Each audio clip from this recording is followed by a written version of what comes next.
My sister mocked me as a failure in her wedding toast, not knowing I was the secret investor who owned her company and could end it all with one call. The champagne was Dom Perignon.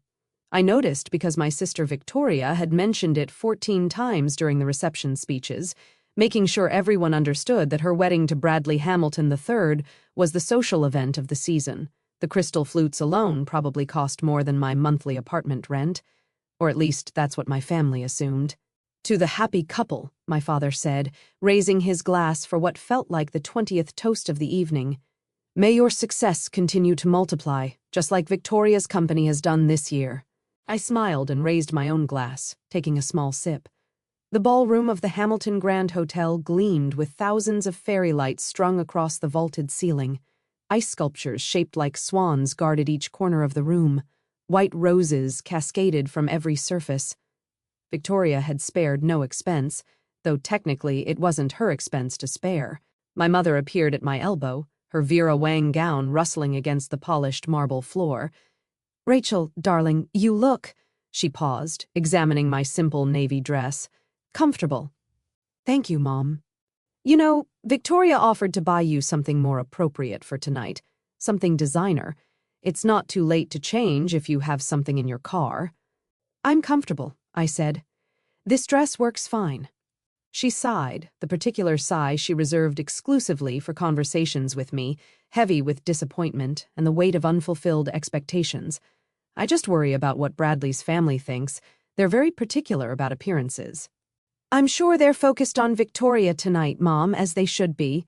Before she could respond, the DJ announced it was time for the father-daughter dance. I watched as my father led Victoria to the center of the dance floor, her $47,000 Marchesa gown trailing behind her like a cloud of silken dreams. The guests formed a reverent circle around them. My phone buzzed in my clutch. I glanced at the screen. A text from Marcus, my assistant. "Conference call with the Singapore partners. Still on for Monday?" I typed back quickly. "Yes, 8 a.m., their time. Make sure the quarterly reports are ready." "Still pretending to work?" My cousin Derek appeared beside me, scotch in hand. He worked in middle management at a bank downtown and never let anyone forget it. "You know, Rachel, there are jobs out there, real ones. I could put in a word for you at my firm. Maybe something entry-level." "That's thoughtful, Derek. I'll keep it in mind." "It's just—" He leaned closer, his breath warm with whiskey. "It's been, 5 years since you quit your last real job? Everyone's worried about you. Living off savings isn't a career plan." "No," I agreed pleasantly. "It isn't." The father-daughter dance ended to thunderous applause. Victoria glided toward the microphone, Bradley's arm wrapped possessively around her waist. Her smile was radiant, victorious, the smile of someone who had won at life and wanted everyone to acknowledge it. "Thank you all for being here tonight," she began, her voice carrying perfectly across the room. "This is the happiest day of my life, surrounded by everyone I love. Well, almost everyone I love." Light laughter rippled through the crowd. My stomach tightened. "I want to take a moment to thank my family. Dad for teaching me that success is the only option. Mom for showing me what grace under pressure looks like." Victoria paused, her eyes finding mine across the room. "And Rachel, my baby sister, for being a cautionary tale." More laughter now, louder, less uncomfortable. "I'm serious," Victoria continued, warming to her subject. "Every time I wanted to give up on my company, every time I thought about taking the easy path, I looked at Rachel and thought, that's what failure looks like. That's what happens when you don't push yourself." My mother was nodding along, her expression sympathetic. Dad had his arm around her shoulders.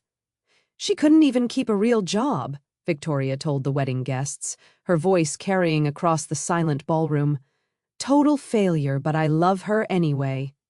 The room applauded. My family applauded.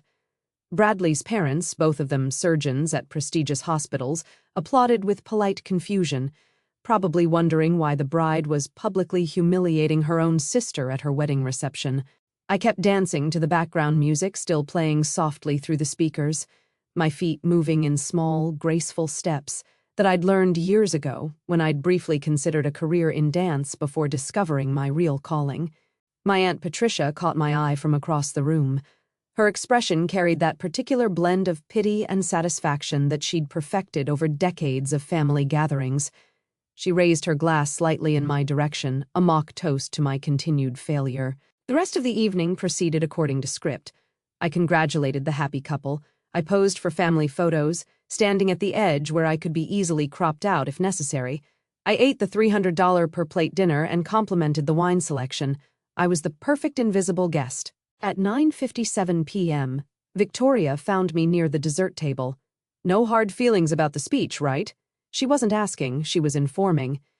I just wanted people to understand my journey, how far I've come despite having a sister who couldn't even finish her MBA.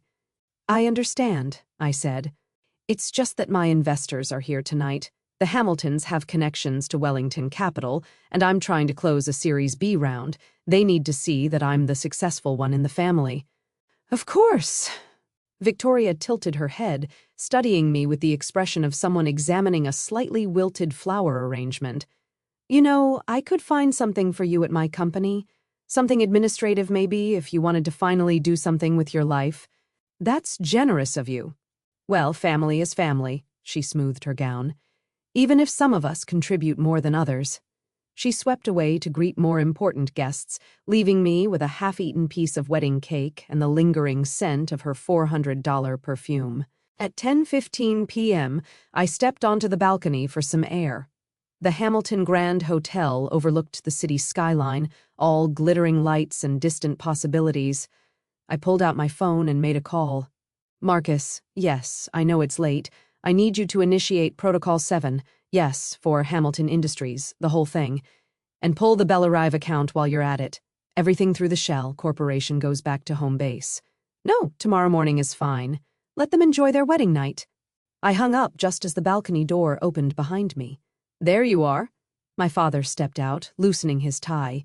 Your mother's looking for you, wants a family photo at the ice sculpture before it melts. I'll be right in. He didn't leave immediately. Instead, he stood beside me, looking out at the same skyline. You know, Rachel, Victoria didn't mean to hurt your feelings tonight. I know. She's worked so hard for everything. She built her company from nothing. Your mother and I are so proud of her. You should be. She's impressive. And you? He turned to look at me directly for the first time that evening. You had so much potential, sweetheart. I don't understand what happened. That job at the consulting firm, you were doing so well. Then you just walked away, started working on projects. He made air quotes around the words, whatever that means. It means I found something more fulfilling. More fulfilling than success? Than making something of yourself? I smiled at him, genuinely smiled, though he wouldn't understand why. Dad, what do you think success looks like? He gestured broadly. This. What your sister has. A thriving company, a good marriage, respect, the ability to host an event like this without worrying about the cost. And if I told you I could host 10 events like this without worrying about the cost? He laughed, but not unkindly. Rachel, honey, I've seen your apartment. I've seen your car. You don't have to pretend with me. I'm not pretending. Then you're delusional. Which is worse? He put his hand on my shoulder. Look, I know I was hard on you when you were younger. Maybe I pushed too much, expected too much, but it's not too late to turn things around. Victoria's offer, the administrative position, you should take it. I'll think about it, I said, which was the answer I always gave when there was nothing to think about. We returned to the ballroom together. The party was reaching its crescendo. The band had launched into an energetic set. Guests were crowding the dance floor, and Victoria was holding court near the main table, surrounded by admirers and well-wishers. I noticed Bradley's father, Dr. Jonathan Hamilton, deep in conversation with a man I recognized, David Chen, one of the senior partners at Wellington Capital. They were discussing something intently, their heads bent close together. My phone buzzed again. A message from an unknown number. Ms. Monroe, this is James Whitfield from First National. We need to speak urgently regarding the Bellarive Holdings account. Please call at your earliest convenience. I silenced my phone and slipped it back into my clutch. At 11:30 p.m., the wedding cake was cut. Victoria and Bradley posed with a knife, their smiles frozen in photogenic perfection.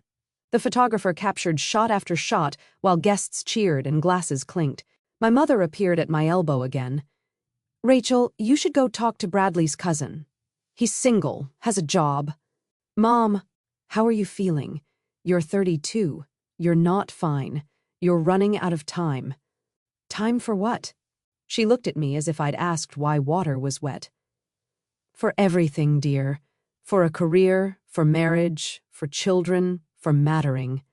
I matter to myself. That's not enough. It was never enough. She squeezed my arm with something that might have been affection. I just want you to be happy, really happy. Not whatever this is. This is contentment, Mom. It's what happiness feels like when you're not performing for anyone.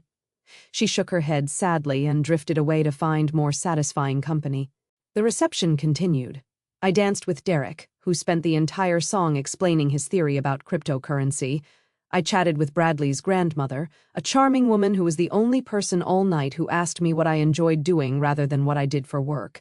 I avoided my sister, which wasn't difficult. She was too busy basking in her triumph to notice my presence or absence. At midnight, the party began to wind down. Guests were calling for cars. Bradley and Victoria were preparing for their grand exit, rose petals at the ready. That's when Victoria's phone rang. She ignored it at first. She was in the middle of hugging her new mother-in-law, tears glistening artfully in her eyes. But the phone kept ringing. And ringing. Just answer it, babe, Bradley said. Could be important. Victoria stepped away, pressing the phone to her ear. I watched her face change. Confusion first, then disbelief, then something I'd never seen on my confident, successful sister before. Fear. What do you mean, withdrawn? Her voice carried further than she intended. Nearby guests turned to look. That's not possible. We have contracts. We have. She walked quickly toward a quieter corner, but I could still hear fragments. Anonymous investor, majority stake, breach of... Can't do this. Bradley followed her, concern creasing his handsome face. Several of Wellington Capital's representatives exchanged glances. My phone buzzed. I glanced at it. A text from Marcus. Protocol 7 complete. Bellarive Holdings has officially divested from Hamilton Industries and all subsidiary accounts. Victoria Hamilton's company currently has approximately $847,000 in operational capital remaining. Enough for roughly 8 weeks of operation at current burn rate. Also, James Whitfield from First National has been trying to reach you. Says it's urgent. I typed back. Tell James I'll call him Monday. And thank you, Marcus. Get some sleep. Victoria returned to the reception area, her face pale beneath her perfect makeup. Bradley had his arm around her, trying to console her, but she was shaking her head over and over. My father approached them, concerned. Victoria, what's wrong? The investor, she whispered, loud enough for me to hear from across the room. The anonymous investor who funded the Series A, the one who owns 51% of the company. They're pulling everything. What? Why? Did something happen? I don't know. The bank president called, James Whitfield himself. Can you imagine? At midnight on my wedding night, saying that Bellarive Holdings is divesting immediately, all $47 million of their investment. They're exercising some clause in the original contract that lets them withdraw if certain conditions aren't met. What conditions? Bradley asked. Victoria shook her head helplessly. Something about, I don't know, ethical standards, community impact requirements. I never even read that part of the contract. My lawyers handled everything. David Chen from Wellington Capital materialized beside them, his expression grave. Victoria, I just got off the phone with my partners. I'm afraid this changes things regarding your Series B. Without Bellarive's backing, the risk profile of your company has changed significantly. David, please. I'm sorry. We'll need to revisit the terms substantially. My mother was hovering nearby, her face a mask of polished concern. Victoria, sweetheart, I'm sure this is just a misunderstanding.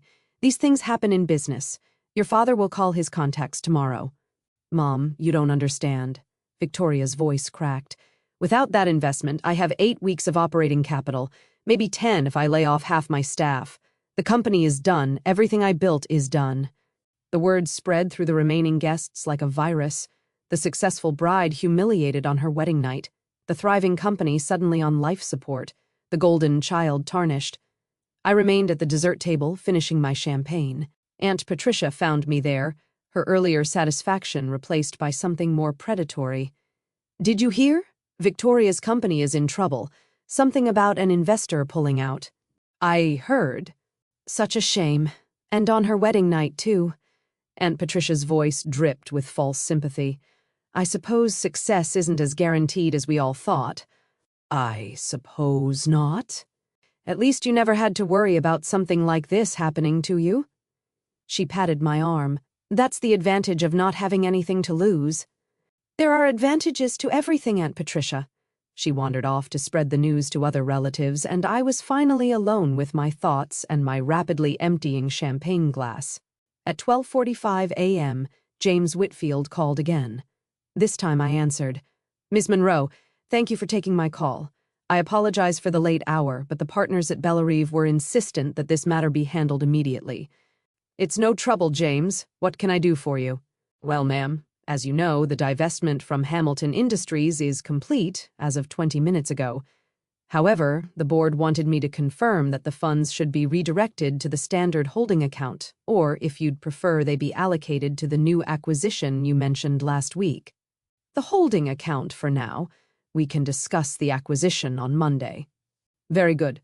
Also, Ms. Monroe, I feel I should mention the CEO of Hamilton Industries, Victoria Hamilton, has been attempting to reach Bellerive Holdings through our offices. She's quite distressed. Should I provide her with your contact information?" I watched Victoria across the room. She was sitting at a table now, her wedding dress pooling around her like a deflated cloud. Bradley was rubbing her shoulders while my parents stood nearby, looking helpless. "No, James. I'll reach out to her directly when the time is right." "Understood. Is there anything else I can help with tonight?" "That's all. Thank you for your efficiency." "Of course, Ms. Monroe. Congratulations on the successful divestment. The ROI on the Hamilton Industries investment over the past 3 years was exceptional, 327% returns, one of Bellerive's best-performing assets. Sometimes you have to know when to cash out." "Indeed, Ma M. Good evening." I hung up and ordered another glass of champagne from a passing server. The wedding was officially over, but no one seemed to be leaving.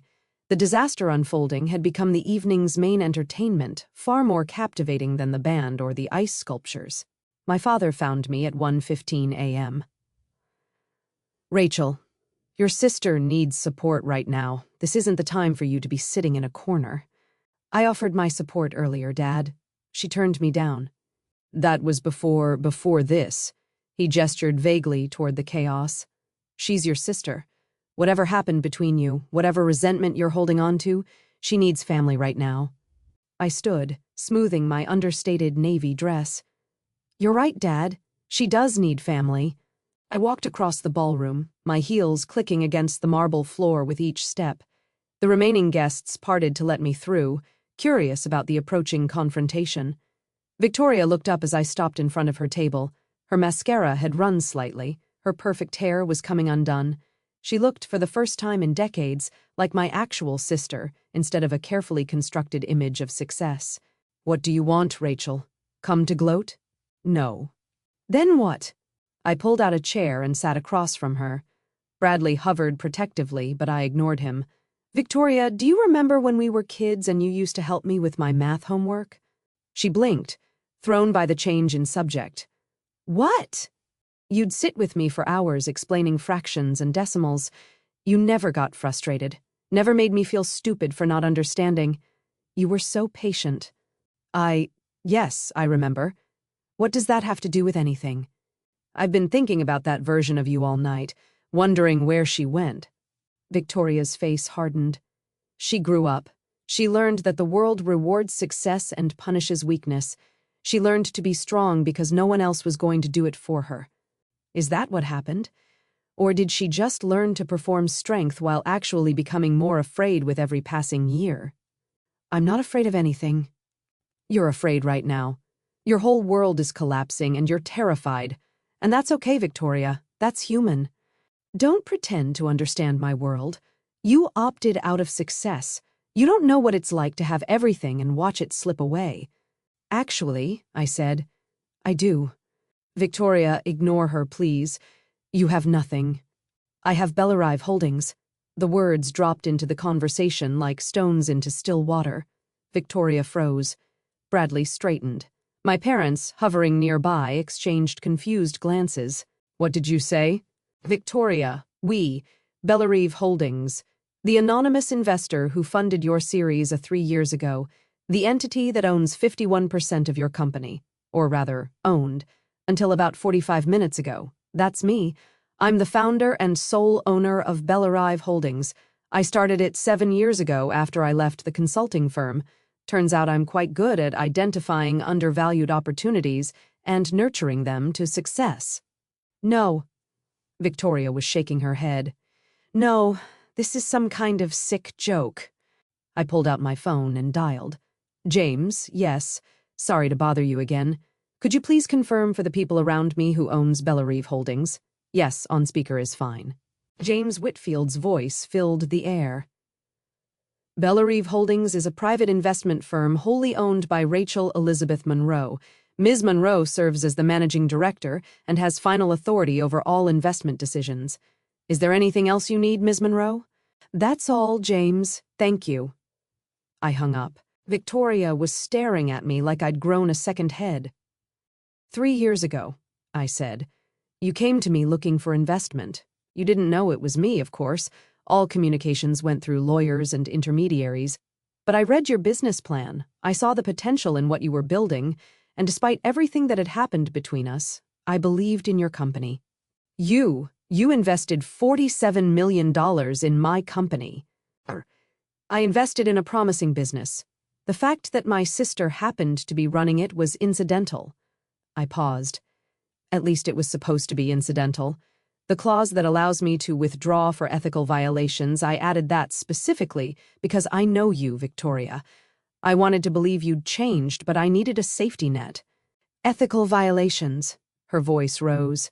I haven't violated anything. You publicly humiliated your investor at your own wedding. You told 200 people that I was a failure, a cautionary tale, someone who couldn't keep a real job. I kept my voice calm, measured. You violated the dignity clause in our investment agreement, Section 7, Paragraph 3. Investors shall not be subjected to public defamation, harassment, or intentional reputational harm by any principal of the invested company. I didn't know you were the investor. That doesn't matter. The clause exists. You violated it. The withdrawal is legally bulletproof. Victoria turned to Bradley, desperate. There has to be something we can do. Your family's lawyers. Bradley held up his hands. Victoria, if what she's saying is true, and it sounds like it is, then there's no legal recourse. You signed a contract with those terms. You broke those terms. She has every right to pull her money. But it's my company, my life's work. And it was my money, I said quietly. My money that built your company, my money that paid for your expansion, your staff, your fancy office downtown. My money that funded this wedding indirectly. I gestured around at the elaborate decorations. All those times you told people you were self-made, you were made by me. My mother stepped forward, her face pale. Rachel, you can't do this. She's your sister. She is my sister. The same sister who spent 10 years telling everyone I'm worthless.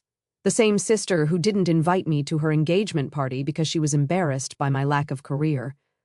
The same sister who tonight used her wedding reception to publicly mock me in front of 200 guests. I looked at my mother steadily. At what point exactly should I have kept subsidizing her success? This is revenge, my father said, his voice rough. Pure and simple. No, revenge would be destroying her company completely. Revenge would be leaking the story to the press and watching her reputation crumble. Revenge would be buying her debt and calling it in. I stood up, smoothing my dress. This is just a correction, a rebalancing of the scales. Rachel, Victoria grabbed my arm. For the first time, I saw something genuine in her eyes. Not fear, not anger, but real desperation. Please, I'll apologize. I'll tell everyone the truth about you. I'll do whatever you want, just please don't let my company die. I looked at her hand on my arm, then at her face. Do you remember what you said earlier tonight when you offered me an administrative position at your company? She shook her head mutely. You said family is family, even if some of us contribute more than others. I gently removed her hand. You were right. Family is family. And tonight I contributed more than you could possibly imagine. I turned and walked toward the exit.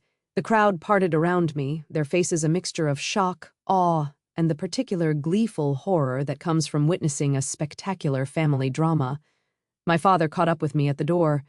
Rachel, wait. We need to talk about this. We can talk Monday, Dad. I have office hours on Monday afternoons.